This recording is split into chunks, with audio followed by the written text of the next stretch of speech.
ሰላም የዚህ ዩቲዩብ ቤተሰብ አባላት በሙሉ፣ ዛሬ ደግሞ ስለ ፒዲሲኤ ሳይክል ወይንም ፕላን ዱ ቼክ አክት እናወራለን ማለት ነው። ከቻላችሁ ሳብስክራይብ ለማድረግ ሞክሩ፣ ላይክ አድርጉ፣ ኮመንት አድርጉላለሁ።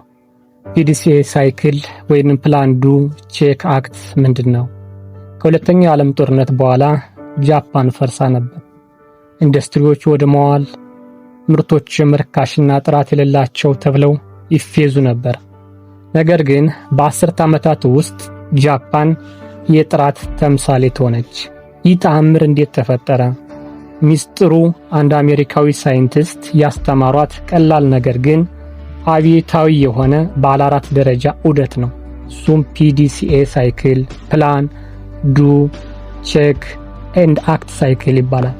ዛሬ ቶዮታ፣ ሆንዳ፣ ካኖን እና በርካታ ሆስፒታሎች የሥራ ሂደታቸውን በቀጣይነት ለማሻሻል የሚጠቀሙበትን ይህንን የማያቋርጥ መሻሻል የልብ ምት በቀላል አማርኛ ለመግለጽ እንጥራለን።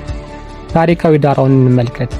ፒዲሲኤ የተፈጠረው በ1930ዎቹ በዶክተር ዋልተር ሸዋርት ሲሆን በኋላ ላይ ዶክተር ዳብሊው ኤድዋርድስ ዴምኒንግ በሚለው በመላው ዓለም እንዲስፋፋ አድርገዋል። ዴምኒንግ ይህንን ሐሳብ ወደ ጃፓን ወስደው አስተማሩ። ጃፓኖችም ተቀብለው የኢኮኖሚ ተአምራቸውን መሰረቱበት። ለዚህም ነው ፒዲሲኤ ዴምኒንግ ሳይክል ወይንም ስቾው ቻርት ሳይክል ተብሎ የሚጠራው። ፒዲሲኤ አንድ ጊዜ የሚሰራ ፕሮጀክት ሳይሆን ደጋግሞ የሚሽከረከር የመማር የመሞከርና የማሻሻል ዑደት ነው። ልክ እንደ ልብ ምት ያለ ማቋረጥ ይቀጥላል። ፒዲሲኤ ምን ማለት ነው? አራቱ የማይበጠሱ እርምጃዎችን እንመልከት። ፒዲሲኤ የሚለው ስያሜ ያው ቅድም እንዳልኩት ከአራት የእንግሊዝኛ ቃላት የተወሰደ ነው። ፒ ፕላን ወይም እቅድ ማውጣት ማለት ነው። እድሉን ወይንም ችግሩን ለይተህ ለውጡን እቅድ ነው ዋና የፒ ፕሪንሲፕል። ዲ ዱ ማለት ደግሞ አድርግ፣ ለውጡን በትንሽ መጠን ፈት ነው። አነስተኛ ሙከራ ማካሄድ ነው ከዚህ ዲ የሚገልጽልን። ሲ ደግሞ ካለ ቼክ ወይም ማረጋገጥ ነው። ፈተናውን ገምግም፣ ውጤቱን ተንትን፣ የተማርከውን ለይ ነው ከዚህ ላይ ማለት ነው። ይሄ ደግሞ አክት ተግብር፣ በተማርከው መሰረት እርምጃ ውሰድ።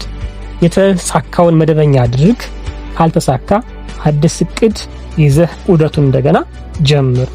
በዚህ ላይ አንድ ዓለም አቀፍ ተሞክሮ አለ በትምህርት ቤት የተካሄደ ማለት ነው። እሱም ምንድነው? ፒርል ሪቨር ትምህርት ቤት ወይንም ኤ ፕላስ አቀራረብ የሚባል ፕሪንሲፕል ተጠቅሞ ፒዲሲኤን ለመተግበር ጥረት አድርጓል ማለት ነው።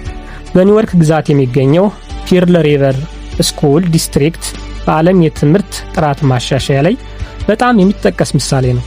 ትምህርት ቤቱ ትልቅ በጀት ስለነበረው ወይም ብዙ አዳዲስ ህንጻዎች ስላልገነባ አልታወቀም ነበር። የታወቀው በአንድ ነገር ነው፣ ሁሉንም ስራ በቀጣይነት ማሻሻል። ይህንም ፒዲሲኤ ዑደትን በመጠቀም መተግበር ነበር ዝነኛ እንዲሆኑ ያደረጋቸው። ኤ ፕላስ ምን ማለት ነው ካለ፣ ኤ ፕላስ ማለት ዛሬ ከትናንት የተሻለ መሆንን ለማሳየት የሚደረግ ገለጻ ነው እንጂ ይህ የፈተና ውጤትን ኤ ፕላስ ውጤት ማለት አይደለም። እሺ መምህሩ ትንሽ ይሻሻላል ነው።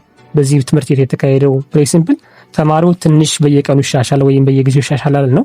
የክፍል አስተዳደር በተወሰነ መልኩ የተሻሻለ ይሄዳል። የትምህርት ስነ ዘዴ ይሻሻላል። እነዚህን ትናንሽ ለውጦች ሲደመሩ ትልቅ ውጤት ያመጣሉ። እነሱ የተገበሩት ይህንን መንገድ ስለሆነ ማለት ነው። ፒዲሲኤ አቀራረብ እንመልከት። ፒ ፕላን አቅድ፣ መጀመሪያ ችግሩ ይለያል። የአምስተኛ ክፍል ተማሪዎች የሂሳብ ውጤታቸው ዝቅተኛ ነው። ከዚያ ለምን? መምህሩ ችግር አለው፣ መጽሐፉስ፣ ተማሪውስ፣ የቤተሰብ ድጋፍስ፣ ሁሉም ይመረመራሉ። ዱ ተግባሩ አድርግ፣ መፍትሄ በትንሽ ደረጃ ይሞከራል። ለምሳሌ በየሳምንቱ 20 ደቂቃ ተጨማሪ ልምምድ ማድረግ፣ የቡድን ትምህርት መጀመር፣ የአጫጭር ፈተናዎችን መስጠት፣ የወላጅ ተሳትፎን መፈተሽ ወይም ደግሞ ማሳተፍ ይጨምራል ማለት ነው። ሌላ ቼክ መገምገም፣ ከአንድ ወር በኋላ ውጤቱ መለካት፣ የፈተና ውጤትን፣ ክፍል ውስጥ የመገኘት መጠንን፣ የቤት ስራ አፈጻጸምን፣ የመምህሩን መልከታን ከቀድሞው ጋራ እንጻጸራል ወይም ተነጻጽራ ወደዛ ትምህርት ቤት ማለት ነው። ኤ አክት እርምጃ፣ ውጤቱ ጥሩ ከሆነ ለሁሉም ክፍሎች ይስፋፋል፣ ካልሰራ አዲስ ሐሳብ ይሞክራል። እንዲሁ ፒዲሲኤ ደጋግሞ ይቀጥላል ማለት ነው። ፒርል ሪቨር የተጠቀመባቸው መርሆች ምንድነው? መረጃን መጠቀም። የመጀመሪያው አደረገው መረጃን የተጠቀመ ውሳኔዎችን በግምት አይወስኑም። በመረጃ ላይ ይመሰረታሉ። ለምሳሌ የፈተና ውጤትን ያያሉ፣ የመገኘት መጠንን ይገመግማሉ፣ የተማሪ እርካታን ያረጋግጣሉ፣ የወላጅ አስተያየት ይቀበላሉ ማለት ነው። ከዛስ ችግርን ሳይሆን ሂደትን ማሻሻል። ተማሪውን አይወቅሱም፣ መምህሩን አይወቅሱም። ጥያቄው ምንድነው? ሂደቱ ምን ችግር አለው የሚለውን ይወስዱና እሱን ለማሻሻል ጥረት ያደርጋሉ ማለት ነው።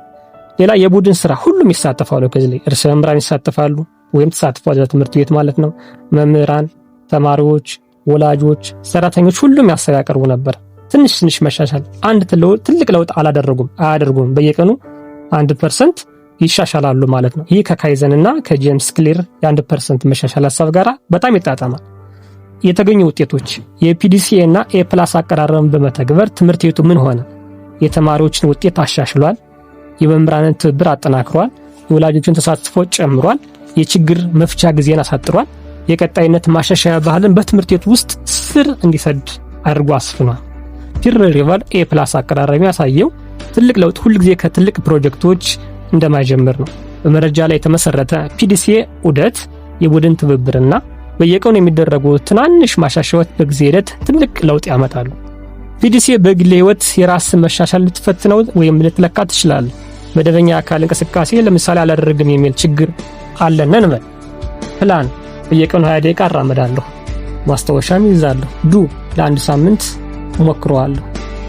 ቼክ ከ7 ቀናት ውስጥ ስንት ቀን ተሳካ? በዛ እንቅስቃሴ ውስጥ ክብደት ተቀነሰ፣ ጉልበት ጨመረ? ይሄን ያለን ማለት ነው። አክት የተሳካ ከሆነ ተሳክቶ ከሆነ ወደ 30 ደቂቃ እናሳድገዋለን። አካል ተሳካስ ለምን እንደሆነ እንተነተንና ምናልባት ማታ መራመድ ቀላል ይሆናል እንልና አዲስ ፕላን እናወጣለን ማለት ነው። ፒዲሲኤን ስንተገብር የተወሰኑ ሐሳቦችን ብቻ ጨምሬ ለማጠናቀቅ ልሞክር። ፕላንስ ስናይ የድርጅቱን አውድ መረዳት ግን አስፈላጊ ነው። የሚመለከታቸውን ወገኖች መለየት፣ የጥራት ግቦችንና ስጋቶችን ማቀድ ያስፈልጋል። ዱ የታቀዱትን ሂደቶች ተግባራዊ ማድረግ፣ መረጃ መሰብሰብ ያስፈልጋል ማለት ነው። ቼክ ክትትልና መለኪያ፣ ውስጣዊ ኦዲት፣ የአስተዳደር ግምገማ ላይ ወሳኝ ናቸው። አክት የተገኙ አለመጣጣሞችን ማረም፣ ቀጣይነት ያለው መሻሻል ማምጣት ያስፈልጋል ማለት ነው። ትናንት ከነበርክበት ተነስተህ ዛሬ የተሻለ ለመሆን የሚያስፈልግህ ብቸኛው ነገር ልትለካው የምትችለው አንድ ትንሽ እርምጃ መውሰድ ብቻ ነው። ያንን እርምጃ ለመምራት ደግሞ ፒዲሲኤ አለልህ ወይም አለልኝ ወይንም አለልን ልንል እንችላለን ማለት ነው። ጨርሻለሁ። ከቻላችሁ ላይክ፣ ሰብስክራይብ፣ ሼር ለማድረግ ሞክሩ።